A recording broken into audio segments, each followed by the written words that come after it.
கரிபுகனே கணபதியே வருவாய் ஐயா கணபதியே வருவாய் ஐயா கணபதியே வருவாய்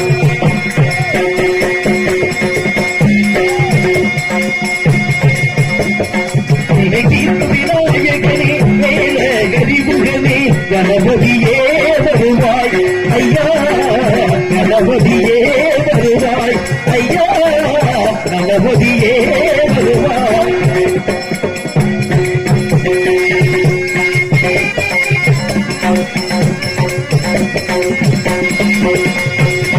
வருவது நலமோகமாய் கைவலமாய் அருள்வரவே துயல் ஆதை முகத்தும்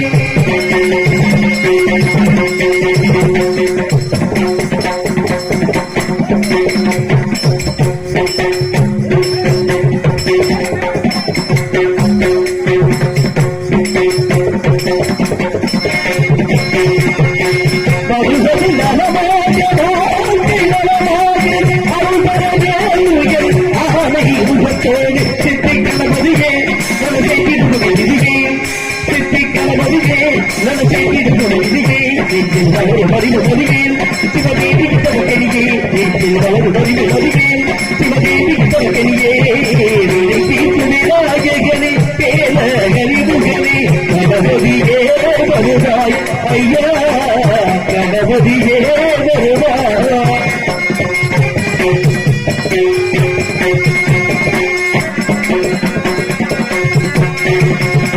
பாதிக்கு தலைக்கு ஊட்டி பாதிரமாக்கி அவர் திரை சந்திரனை மருமத்தில் சூட்டி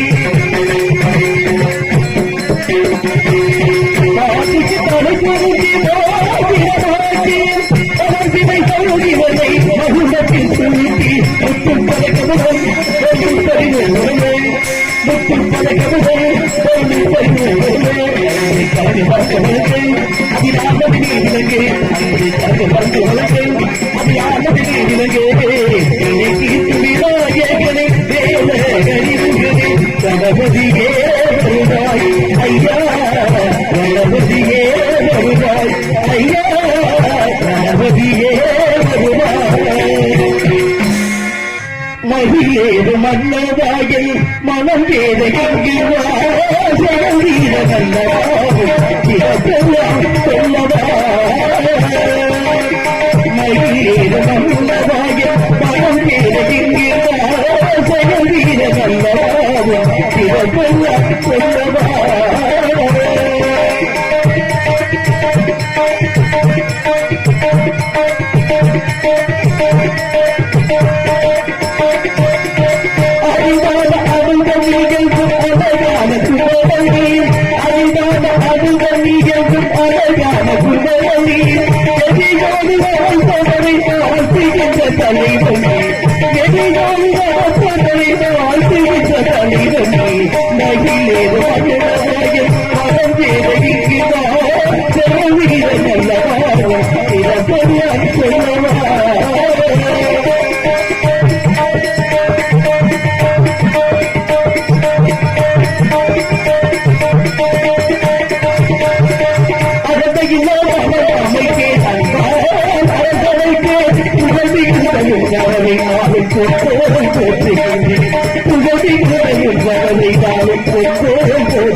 Happy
ஆட்டமாடி பாட்டுப்பாடி ஆட்டமாடி பாட்டுப்பாடி ஆட்டுப்பாடி நல்ல ஆட்டமாடி பாட்டுப்பாடி நல்ல ஆட்டமாடி ஆட்டமாடி பாட்டுப்பாடி பாட்டுப்பாடி ஆட்டமாடி ஆட்டமாடி பாட்டுப்பாடி பாட்டுப்பாடி ஆட்டமாடி பாரதிக்கு வந்து மையா பாரதிக்கு வந்து மையா சரியான நேரத்துக்கு வந்து மையா சரியான நேரத்துக்கு வந்து மையா சிரிக்கிட்டு வந்தேனையா முழுங்கி சிரிக்கிட்டு வந்தோமையா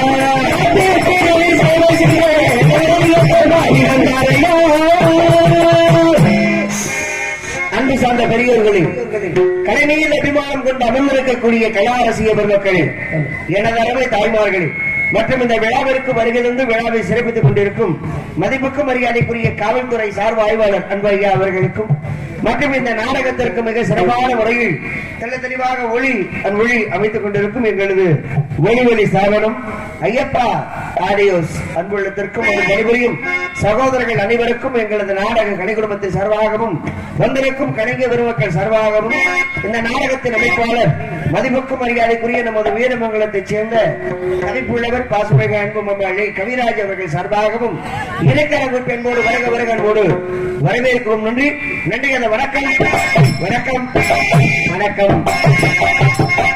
மற்றும் இந்த நாடகத்தை உலக நாடு முழுக்க கொண்டு செலுத்த வேண்டும் என்று இங்கு வருகை தந்து வீடியோ எடுத்துக் கொண்டிருக்கும் அன்பு மாமா கவிராஜ் யூடியூப் சேனல் அன்புள்ளத்திற்கும் அண்ணா உங்க பேர்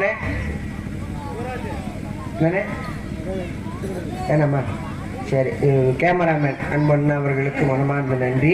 இன்னும் ஸ்டாண்டை இன்னும் கொஞ்சம் உயரமா கொண்டு வந்தீங்கன்னா அப்படியே கொட்டகையோட சேர்த்து எடுக்கலாம். போதுமா? கழுத்து அண்ணாந்து கழுத்து ஒலிக்க போகுது. அன்புள்ளத்திற்கு மனமார்ந்த நன்றி. வெளிநாடு வாழும் நண்பர்களுக்கும் மனமார்ந்த நன்றி. நன்றி. வணக்கம். நாடகம் நல்ல சிறப்பான நல்லதொரு நாடகம். சிறப்பான நல்லதொரு நாடகம் ஒரு பக்கம் இருந்தாலும் சிறப்பான கலைஞர்கள் இருந்தாலும் சிறப்பான இசைக்கலைஞர்கள் இருந்தாலும் இன்னைக்கு சிறப்பான ஒளி அமைப்பு. ஒரு நாடகம் சிறப்பா அமையணும் அப்படின்னா நல்ல கலைஞர்கள் மட்டும் வந்தா போதாது, நல்ல இசைக்கலைஞர்கள் வந்தா மட்டும் போதாது, ஒளி அமைப்பு சிறப்பா இருக்கணும். ஒரு மைக் செட்டு சிறப்பா இருந்தாத்தான் இந்த நாடகம் சிறப்பா இருக்கும். மைக் செட்டு சரியில்லைன்னு வைங்களேன், டி.எம். சவுந்தரராஜன் ஐயா வந்தாலும் சரி, எஸ்பிபி ஐயா வந்தாலும் சரி, நல்லா இருக்காது. இன்னும் வரமாட்டாங்க தெரியும். அப்படி வந்தா சொல்ல வந்தேன். அப்ப ஒரு நாடகத்துக்கு முக்கியம் அப்படின்னா ஒளி அமைப்பு தான். அந்த அளவுக்கு இன்னைக்கு மிக சிறப்பான முறையில் தெல்ல தெளிவாக ஒளி அமைத்துக் கொண்டிருக்கும் ஐயப்பா சரணம் ஐயப்பா. பாட்டு பாடல ஐயப்பா மைசீட்டு அன்புள்ளத்திற்கு மனமார்ந்த நன்றி. நன்றி. வணக்கம். கூட்டம் அடேங்கப்பா கொள்ளலையே, சரியான கூட்டம். நேற்று இருந்ததுக்கு அப்படியே பாதி. பரவாயில்ல இருக்கட்ட. உட்காருங்க. நல்ல நேரம் பார்த்துதான் உட்காருங்க. உட்காருங்க. வாங்க அப்படித்தான். வரும்போது நான் கூட்டி எதுவும் கூட்டிட்டு வரலையா? இருக்க இடம் இல்ல. நாடகம் நல்ல சிறப்பான நாடகத்தை விட சிறப்பான இன்னைக்கு கூட்டம் போதும். இந்த கூட்டம் போதும். இதை வச்சு நம்ம விடிய வச்சு விட மாட்டேன். 10 பேர் உட்கார்ந்துருந்தாலும் அதே தொழில் தான் பண்ண போறோம். 10,000 பேர் உட்கார்ந்துருந்தாலும் அதே தொழில் தான் பண்ண போறோம். அதே தொழில் தான், அதே நேரம் தான். ஆமா. ஆனா ஒண்ணு, 10,000 பேர் உட்கார்ந்துருந்தா ரொம்ப கரைச்சலா இருக்கும். ஆனா 10 பேர் உட்கார்ந்துருந்தாலும் அந்த பக்கம் ஓடிடணும். 10 பேர் உட்கார்ந்துதான் அமைதியா உட்கார்ந்து நாடகத்தை ரசிப்பாங்க. கூட்டம் கம்மியா இருந்தாலும் நல்லா ரசிப்பீங்கிற ஒரு நம்பிக்கையோடு நாங்களும் சிறப்பா தொழில் பண்ண போறோம். நாங்க சிறப்பா தொழில் பண்ணணும் அப்படின்னா நீங்க நல்லபடியா ரசிக்கணும். நீங்க நல்லபடியா ரசிச்சாதான் நாங்க சிறப்பா தொழில் பண்ண முடியும். ஏன்னா ஒரு நாடக கலைஞர்களுக்கு முகம் பார்க்கும் கண்ணாடி யாருன்னா ரசிகர்கள். நீங்க தான் எங்களுக்கு முகம் பார்க்கும் கண்ணாடி. ஒரு நடிகை நாங்க வெளியே வரும் பொழுது யாரை பார்த்து தொழில் பண்ணுவோம்? எல்லாம் உங்க முகத்தை பார்த்துதான் நாங்க தொழில் பண்ணுவோம். நல்ல கலகலப்பா சந்தோஷமா சிரிச்ச முகத்தோட உட்கார்ந்து நாடகத்தை பார்த்தா நாங்களும் சந்தோஷமா தொழில் பண்ணுவோம். இப்படி சிரிச்சா லூசுன்றுவாங்க. நான் உங்களை சொல்லல, நான் அவங்கள சொல்ல வந்தேன். சிரிச்ச முகத்தோட உட்கார்ந்து பார்த்தா நல்லா இருக்கும் நாடகம் பார்க்க. ஆக நல்லா ரசிக்கிறாங்களே, சிரிச்ச முகத்தோட உட்கார்ந்து இருக்காங்களே, அப்புறம் இன்னும் 2 பாட்டு சேர்த்து பாடுவோம், இன்னும் வசனங்களை சேர்த்து பேசுவோம் அப்படின்னு ஒரு எண்ணங்கள் வரும். சில ஊர்ல பாருங்க, கோமாளி வெளியே வந்து உட்கார்ந்து இருக்க சை சரி இருக்காது. இப்படியே உட்காந்துருப்பாங்க, என்னமோ வப்பாட்டியை பறி கொடுத்தது மாதிரி. அப்படிலாம் பாத்தீங்கன்னா பொண்டாட்டியை பறி கொடுத்தா கூட இப்படி உட்கார மாட்டேன், ரொம்ப சந்தோஷமா இருப்பேன். ஆனா இந்த வப்பாட்டியை பறி கொடுத்தவங்க தான் ரொம்ப வேதனையோட உட்காந்துருப்பாங்க. அந்த மாதிரி எப்படிலாம் இல்லாம சந்தோஷமா உட்காந்து நாடகத்தை பாருங்க. ஏன்னா நாடகம் போடுறது சாமிக்காக நாடகம் போடுறோம் அப்படின்னு பெரியவங்க சொல்லுவாங்க. ஆனா சாமிக்காக நாடகம் போடுறது 50% இருந்தாலும் மீதி 50% பெண்களுக்காக நாடகமே போடுறாங்க. இப்ப பக்கத்தூர்ல ஏதாவது ஒரு திருவிழா நடக்கும், கலை நிகழ்ச்சிகள் நடக்கும். இப்ப நம்ம ஊர் இளைஞர்கள் பார்ப்பாங்க, எப்ப பக்கத்தூர்ல நிகழ்ச்சி நடக்குதுப்பா, 2 வீலர் வண்டி எடுங்க, பெட்ரோலை போடுங்க, பக்கத்தூர்ல போய் நிகழ்ச்சியை பார்த்துட்டு வந்துருவோம் அப்படின்னு சொல்லி இங்க இருந்து 10 கிலோமீட்டர் இருந்தாலும் சரி, 15 கிலோமீட்டர் இருந்தாலும் சரி வண்டி எடுத்துட்டு போய் நிகழ்ச்சியை பார்த்துட்டு வந்துருவாங்க. ஆனா தாய்மார்கள் இங்க இருந்து நீங்க 10 கிலோமீட்டர் நடக்க முடியுமா? அதனால நம்ம ஊர் பெரியவங்க இளைஞர்கள் என்ன நினைக்கிறாங்க, எப்ப நம்ம ஊர் பொம்பளை ஆளுங்க பக்கத்தூர்ல போய் நிகழ்ச்சி பார்க்க முடியல, அதனால எவ்வளவு காசு செலவானாலும் சரி நம்ம ஊர்ல நாடகத்தை வைக்கணும் சொல்லி காசுன்னு பார்க்காம பணம்னு பார்க்காம ஏகப்பட்ட காசுகளை செலவு பண்ணி இந்த நாடகத்தை வச்சிருக்காங்க. பொதுவா இந்த வள்ளித்திருமண நாடகம் ஏன் வைக்கணும், எதுக்கு இந்த நாடகம் தேவையா? இதெல்லாம் தேவையான்னு கேட்கிறேன். தேவைதான், எந்த வகையில தேவை? இப்ப ஒவ்வொரு நாடகத்தை பார்த்தோம்னா ஒவ்வொரு விஷயம் நம்மளுக்கு கிடைக்கும். இப்ப நாடகம் என்பது பாமர மக்களின் பல்கலைக்கழகம். இப்ப சினிமா முந்தியா நாடகம் முந்தியா அப்படின்னா நாடகம் தான் முந்தி. நாடகம் வாயில் வந்ததான் திரை உலகம் சினிமா. இப்ப நாடகத்துறையில இருந்து போனவங்க தான் ஐயா நடிகர் திலகம் சிவாஜி கணேசன் ஐயா, மனோரமா ஐயா, எம்ஜிஆர் ஐயா, பெரிய பெரிய கலைஞர்கள்லாம், டி.ஆர். மகாலிங்கம் ஐயா, இவங்கெல்லாம் இந்த நாடகத்துறையில இருந்து போனவங்க தான் சினிமா துறைக்கு. அப்ப பிள்ளையார் சொல்லியது அப்படின்னா இந்த நாடகம் தான். அப்புள்ள காலங்கள்ல சினிமா இல்லாத காலங்கள்ல நாடகத்தின் வாயிலாகத்தான் மக்களுக்கு நல்ல விஷயங்களை எடுத்து சொல்லியிருக்காங்க. இப்ப பொதுவா நம்ம சொல்லுவோம், இந்த நாட்டுக்கு சுதந்திரம் வாங்கி கொடுத்தது யாரு? மகாத்மா காந்தி அவர்கள்.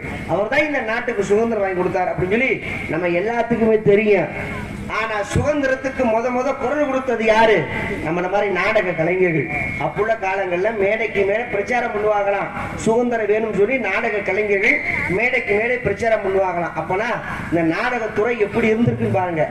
மக்களுக்கு விழிப்புணர்வு அப்படி கொடுக்கக்கூடிய நிகழ்ச்சி அப்படின்னா இந்த நாடகம் தான். இந்த நாடகத்துலதான் நல்ல விஷயங்களை கேட்க முடியும், நல்ல விஷயங்களை பார்க்க முடியும். ஒண்ணும் கிடையாது.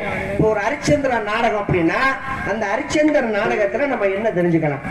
பொய் சொல்லக்கூடாது, சொன்ன வாக்க காப்பாற்றணும் என்பதை எடுத்து காட்டக்கூடிய நாடகம் எதுனா ஹரிச்சந்திரா தான். அப்ப அந்த நாடகத்துல இதை தெரிஞ்சுக்கலாம்ப்பா. சத்யவஞ்சாத்திரி நாடகம் அப்படின்னா அதுல நம்ம என்ன தெரிஞ்சுக்கலாம்? ஒரு கற்பின் தன்மையை எடுத்து காட்டக்கூடிய நாடகம். ஒரு கற்புள்ள மங்கையை நினைச்சா எமனவே ஆட்டி படைக்கலாம் அப்படிங்கிற ஒரு நிகழ்வு அப்படின்னா அந்த சத்யவஞ்சாத்திரி நாடகம்.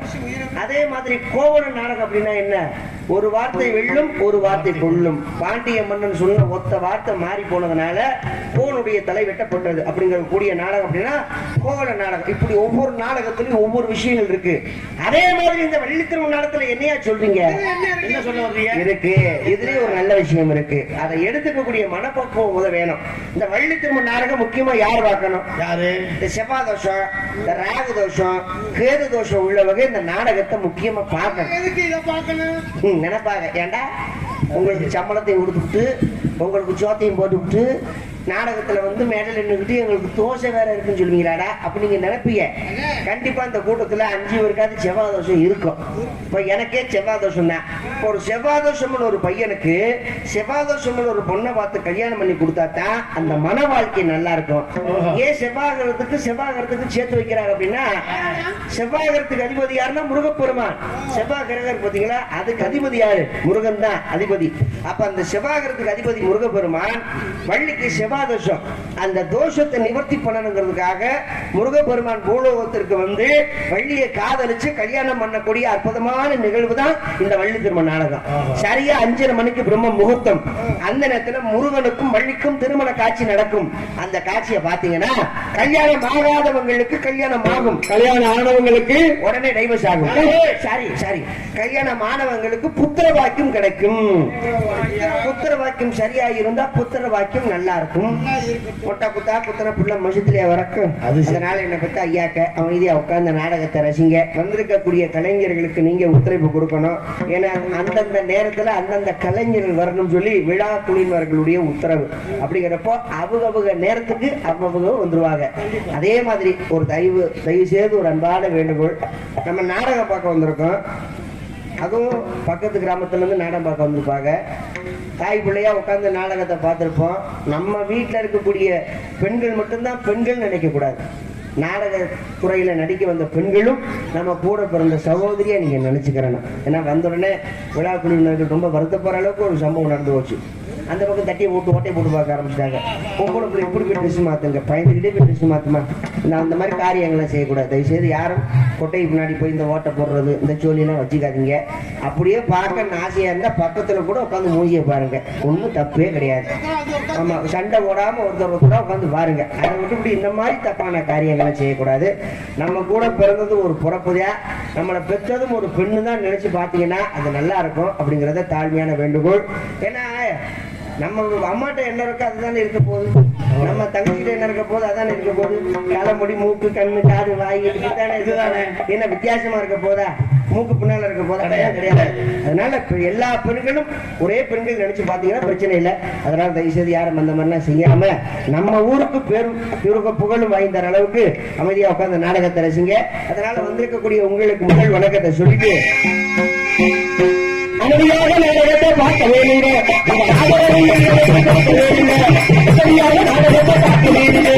அவரது எங்களுக்கு கொடுக்க வேணுங்க. சரியாக நாடகத்தை பார்க்க வேணுங்க. அவரது எங்களுக்கு கொடுக்க வேணுங்க.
தயவுசெய்து தாய்மார்களுக்கு ஒரு அன்பான வேண்டுகோள்.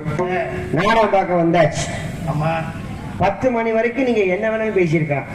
சொந்த கதை ஊரா இருக்க. வாங்க வாங்க வாங்க வாங்க வாங்க வரிசையா வாங்க வாங்க. வர பகுமானத்தை பாரு, நல்ல வீட்டுல சோத்தா கீத்த துணுப்பு வாங்க. ஃபேஷன் ஷோவுக்கு போற மாதிரியே வராங்க வருங்க. வாங்க வேகமா நடக்கணும். அழகரு மலைக்கு ஏறிடுவார் போல இருக்கு. அவங்க போய் உட்காரதுக்குள்ள அப்படி சுறுசுறுப்பா வந்து உட்காரணுமா இல்லையா? 10 மணி வரைக்கும் அவங்க என்ன வேணாலும் பேசியிருக்கலாம். ஆனா 10 மணிக்கு நம்ம நாடகத்தை ஆரம்பிச்சிட்டோம்னா நாங்க என்ன பேசுறோம் என்ன பாடுறோம் அப்படிங்கறத தான் கவனிக்கணும். நீங்க ஊர் புறணிய பூரா உட்காந்து பேசிட்டு இருந்தீங்கன்னா நாடகம் நல்லா இருக்காது. அப்புறம் நாங்க என்ன சொல்ல வந்தோம்னு உங்களுக்கு புரியாது. அப்புறம் காலையில எங்களை நீங்க குறை சொல்லக்கூடாது. ஒண்ணும் இல்லைங்க, 50 ஆம்பளையில உட்காந்துருந்தா எந்த சத்தமும் வராது. ரொம்ப அமைதியா உட்கார்ந்து நாடகத்தை பார்ப்பாங்க. அந்த வழியில அமைதியின் சிகரம் அப்படின்னா ஆண்களை சொல்லலாம். ரொம்ப அமைதியா உட்கார்ந்துருப்பாங்க. ஆனா 2 பொம்பளையாடி சேர்ந்தா போதுங்க, என்ன பேசுறாங்கன்னு தெரியாது. ஊர்ல இருக்கிற அத்தனை விஷயத்தையும் கொண்டு வந்து பேசுவாங்க. ஒண்ணும் கிடையாது. எங்கேயாவது ஆம்பளைங்க பேசி சண்டை வந்து பார்த்திருக்கீங்களா? வராது, சண்டையே வராது. ஆம்பளைங்க பேசி சண்டையே வராது. மிஞ்சி போனா என்ன, டாஸ்மாக் கடையில சண்டை வரும். அது ஒரு கட்டிங் கூட போச்சுன்னா சண்டை வரும். அதான் நம்மள்கிட்ட பிடிக்காத விஷயம். ஆனா தாய்மார்கள் 2 பேர் சேர்ந்தா போதும், அதோட குடும்பம் க்ளோஸ். ஒண்ணும் கிடையாதுங்க.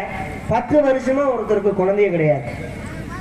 அவரும் கும்பிடாத சாமி கிடையாது, போகாத கோயில் கிடையாது. ஒவ்வொரு சாமியை கும்பிட ஆண்டவா சொத்து பத்து ஏகப்பட்ட சொத்து பத்து இருக்கு. கொல்லி போறதுக்கு ஒரு வாரிசு இல்லையே ஆண்டவா, எனக்கு ஒரு வாரிசை குடுறா அப்படின்னு சொல்லி சாமியை கும்பிடா மனுஷன் 10 வருஷமா. ஆனா இவர் கும்பிட்ட சாமியில ஒண்ணு கூடி 10 வருஷத்துக்கு அப்புறம் இவர் கலகான ஒரு ஆம்பளை பிள்ளை பிறந்துருச்சு. சந்தோஷம் தாங்க முடியல. ஊருக்கே விருந்து வைக்கிறியா? ஒரு பக்கம் பிரியாணி ஓடுது, ஒரு பக்கம் தார தப்பட்ட, ஒரு பக்கம் ஜண்டை மேல, ஒரு பக்கம் சரக்கு ஓடுது. ஊருக்கே விருந்து. அந்த அளவுக்கு ஏழை மனதா விருந்து நடந்துகிட்டு இருக்கு.